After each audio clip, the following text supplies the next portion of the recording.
15 मार्च 2026 को Los Angeles के Dolby theatre में हुए 98वें ऑस्कर अवार्ड में जेवियर बारडेम ने प्रियंका चोपड़ा के साथ स्टेज पर खड़े होकर फिलिस्तीन के लिए शांति की अपील की। उन्होंने युद्ध के खिलाफ बात की, जिस पर प्रियंका चोपड़ा उनके पास खड़ी रहीं और हल्की मुस्कान के साथ नजर आईं। उनका यह रिएक्शन सोशल मीडिया पर तेजी से वायरल हो गया और लोग इस पर अलग अलग तरह की बातें कर रहे हैं। यह वीडियो दुनिया भर में अब चर्चा का विषय बन गया है। तो चलिए आगे बढ़ते हैं और आपको बताते हैं कि आखिर क्या है ये पूरा मामला। लेकिन उससे पहले बात कर लेते हैं जेवियर बारडेम के जीवन के बारे में। जेवियर बारडेम का जन्म 1 मार्च 1969 को स्पेन के लास पाल्मास शहर में हुआ। उनका परिवार फिल्म से जुड़ा हुआ था, इसलिए बचपन से ही वे एक्टिंग के माहौल में पले बढ़े। उनकी मां एक एक्ट्रेस थी, जिसके कारण उन्होंने बहुत छोटी सी ही उम्र में फिल्मों को काफी करीब से देखा। सिर्फ 6 साल की उम्र में उन्होंने पहली बार एक छोटा सा रोल किया। उनका बचपन मैड्रिड में बीता, जहां वे खेलकूद में भी आगे रहते थे और रग्बी खेलना पसंद करते थे। उन्हें पेंटिंग का भी शौक था, लेकिन धीरे धीरे उनका रुझान एक्टिंग की ओर बढ़ता चला गया। जेवियर बारडेम की परवरिश मैड्रिड में हुई, जहां उनकी मां पिलर बारडेम ने जेवियर और उनके भाई बहनों की परवरिश अकेले की। माता पिता के अलग होने के बाद उनकी मां ने ही परिवार की सारी जिम्मेदारियों को संभाला। उनके घर में हमेशा फिल्मों की बातें हुआ करती थीं, जिससे जेवियर को एक्टिंग का माहौल मिला। युवावस्था में उन्होंने रग्बी भी खेला, लेकिन बाद में उनका ध्यान पूरी तरह एक्टिंग पर चला गया। वे पढ़ाई के साथ पेंटिंग भी किया करते थे। उनकी मां ने उन्हें मेहनत और सही बात के लिए खड़े रहना सिखाया, जिसका असर उनके स्वभाव में साफ तौर पर दिखाई देता है। जेवियर बारडेम के भाई कार्लोस और बहन मोनिका भी एक्टिंग से जुड़े हुए हैं। उनके पिता बिजनेस किया करते थे। जेवियर की पत्नी पेनेलोपे क्रूज भी हॉलीवुड की मशहूर एक्ट्रेस हैं और दोनों की शादी 2010 में हुई। उनके 2 बच्चे हैं और वे परिवार के साथ समय बिताना काफ़ी ज़्यादा पसंद करते हैं। जेवियर अक्सर कहते हैं कि उनका परिवार ही उनकी सबसे बड़ी ताकत है। जेवियर बारडेम की पढ़ाई मैड्रिड में हुई। स्कूल के बाद उन्होंने कुछ साल पेंटिंग सीखी और आर्ट स्कूल में दाखिला लिया। उन्हें शुरू से ही पेंटिंग का काफ़ी शौक था, लेकिन बाद में उन्हें समझ आया कि उनका मन एक्टिंग में ज़्यादा लगता है। उन्होंने किसी बड़े एक्टिंग स्कूल में पढ़ाई नहीं की, बल्कि घर के माहौल और छोटे छोटे रोल से ही एक्टिंग की बारीकियों को सीखा। पढ़ाई के समय वे रग्बी भी खेलते थे, लेकिन 1990 के बाद उन्होंने पूरी तरह से एक्टिंग पर फोकस करना शुरू कर दिया। जेवियर बारडेम ने अपने करियर की शुरुआत 1990 में की और शुरुआत में स्पेनिश फिल्मों में छोटे रोल किए। 1992 में आई फिल्म जेमोन जेमोन से उन्हें एक अलग पहचान मिली। इसके बाद उन्होंने कई अच्छी फिल्मों में काम किया और धीरे धीरे आगे बढ़ते गए। साल 2000 में आई फिल्म बिफोर नाइट फॉल्स में उन्हें पहला ऑस्कर नामांकन मिला। 2007 में no country for old man में उनके किरदार को काफ़ी पसंद किया गया और इसके लिए उन्हें ऑस्कर अवार्ड मिला। इसके बाद उन्होंने कई बड़ी फिल्मों में काम किया और पूरी दुनिया में अपनी खास पहचान बनाई। जेवियर का करियर सिर्फ फिल्मों तक ही नहीं रुका, वे राजनीतिक मुद्दों पर भी बोलते रहे। उन्होंने पर्यावरण बचाने के लिए कई अभियान चलाए।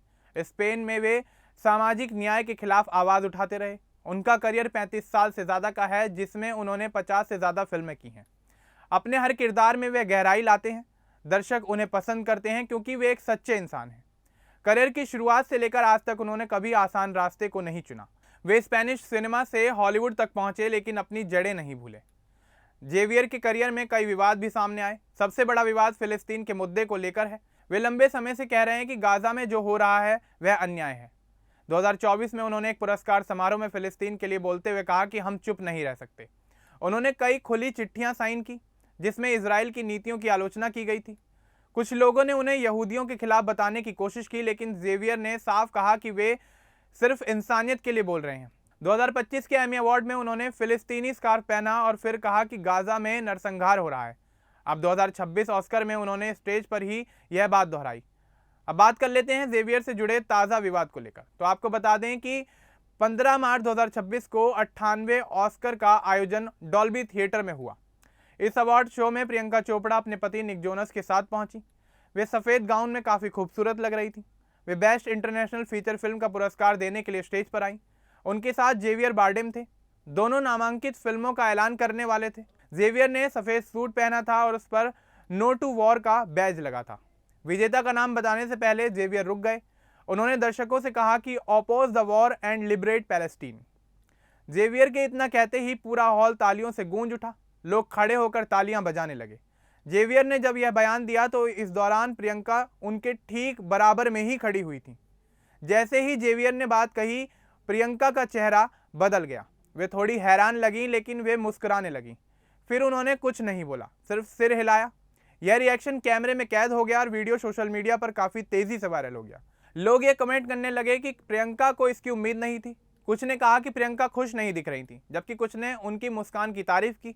प्रियंका ने बाद में कोई बयान नहीं दिया, लेकिन वीडियो अब भी सोशल मीडिया पर काफी तेजी से वायरल हो रहा है। अब यहाँ यह समझना जरूरी है कि जेवियर ने यह बयान आखिर क्यों दिया। वे सालों से फिलिस्तीन का साथ दे रहे हैं। इजराइल और फिलिस्तीन के बीच युद्ध लंबे समय से चल रहा है। गाजा में लाखों लोग प्रभावित हुए हैं। जेवियर मानते हैं कि कलाकारों को मंच पर सच बोलना चाहिए। उन्होंने बाद में कहा कि फिल्म बनाने वाले भी नागरिक हैं और अन्याय देखकर चुप नहीं रह सकते। ऑस्कर जैसे बड़े मंच पर उनका बयान दुनिया भर में पहुंच गया। कुछ देशों में इसकी तारीफ की गई तो कुछ जगहों पर आलोचना भी हुई, लेकिन जेवियर अडिग रहे। लोगों पर भी इस घटना का काफी गहरा असर हुआ। सोशल मीडिया पर हैशटैग जैसे फ्री फिलिस्तीन ट्रेंड करने लगा। लोग जेवियर की हिम्मत की तारीफ कर रहे हैं। प्रियंका पर भी सवाल उठ रहे हैं कि वे चुप क्यों रहीं। लेकिन प्रियंका का काम सिर्फ पुरस्कार देना था। पूरा कार्यक्रम शांतिपूर्ण तरीके से चला, लेकिन जेवियर का यह पल सबसे यादगार बन गया। ऑस्कर के इतिहास में कई कलाकारों ने ऐसे बयान दिए हैं, लेकिन इस बार जेवियर का यह बयान सबसे ज्यादा चर्चा का विषय रहा। जेवियर का यह रुख नया नहीं है। 2024 में उन्होंने गाजा पर एक बयान दिया था। उन्होंने कहा कि हम इंसान हैं और बच्चों को मरते देखकर चुप नहीं रह सकते। उन्होंने कई संगठनों के साथ मिलकर मदद भी की। स्पेन में वे सरकार से भी फिलिस्तीन के समर्थन की मांग करते रहे। उनके इस रुख ने उन्हें कुछ फिल्म प्रोजेक्ट से दूर भी किया, लेकिन वे कहते हैं कि सच्चाई की कीमत चुकानी पड़ती है। पूरी घटना का अंत यही होता है कि जेवियर का यह बयान अब इतिहास का हिस्सा बन गया है। प्रियंका का रिएक्शन लोगों को याद रहेगा।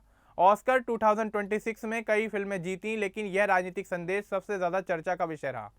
जेवियर ने साबित किया कि कलाकार सिर्फ मनोरंजन नहीं बल्कि समाज का आईना भी होते हैं। प्रियंका ने सफेद गाउन में खूबसूरती दिखाई, लेकिन जेवियर का संदेश दिलों को छू गया। यह कहानी बताती है कि अपनी मेहनत से जेवियर ने करियर की ऊंचाई को छुआ। परिवार ने उन्हें सपोर्ट किया और शिक्षा ने उन्हें रचनात्मक बनाया। करियर में सफलता मिली, लेकिन वे विवादों से नहीं डरते।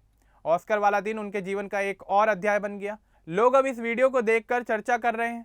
जेवियर जैसे लोग दुनिया को बेहतर बनाने की कोशिश करते हैं। प्रियंका का साथ इस घटना को यादगार बना गया। पूरा मामला शुरू से अंत तक यही दिखाता है कि साहस हमेशा सराहा जाता है। जेवियर बारडेम आज भी फिल्मों में एक्टिव है और नई नई फिल्मों में काम कर रहे हैं। वे अपने परिवार के साथ खुशहाल जीवन जी रहे हैं और बच्चों के साथ समय बिताते हैं। कभी कभी विवाद होते हैं, लेकिन उनके काम पर इसका असर नहीं पड़ता। लोग उनकी एक्टिंग को आज भी पसंद करते हैं। हाल ही में ऑस्कर का जो पल सामने आया, उसने सबका ध्यान अपनी ओर खींचा और लोगों को शांति के बारे में सोचने पर मजबूर किया। वहीं प्रियंका चोपड़ा के लिए भी यह अनुभव खास रहा, जिसे शायद वे लंबे समय तक याद रखेंगी। तो ये थी जेवियर बारडेम की पूरी कहानी, और हाल ही में उनसे जुड़े विवाद को लेकर हमने चर्चा भी की। तो अब आप इस बारे में क्या कुछ कहना चाहेंगे, हमें कमेंट बॉक्स में ज़रूर बताएं। बाकी इस तरह के और अपडेट्स के लिए हमारे चैनल को सब्सक्राइब करना ना भूलें। धन्यवाद।